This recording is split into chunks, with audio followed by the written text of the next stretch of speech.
ito ay rated SPG. Striktong patnubay at gabay ng magulang ang kailangan. Maaaring may masiselang tema, lengguwahe, karahasan, sexual, horror o droga na hindi angkop sa mga... Nagiging mas wild nga itong si Paolo at Thea dahil mas nasasanay na nga sila sa ginagawa nilang kalokohan.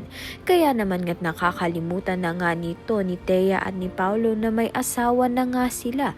At masaya pa nga sila sa panlulokong ginagawa nga nila sa mga asawa nila. Sa kabilang banda naman nga, pinayuhan nga ni Regina ito ngang si Marge na magkaparehas nga raw ang ama nga nito ni Paolo at itong si Paolo dahil parehas nga silang pag hindi nakuha ang gusto nila sa asawa nila ay mahahanap nga nila ito sa iba.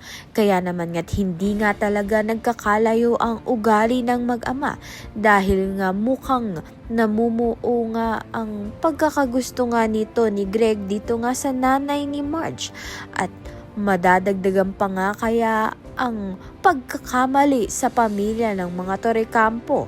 Kaya naman nga't yan at iba pa ang dapat nating pakaabangan. Maraming salamat sa iyong panonood.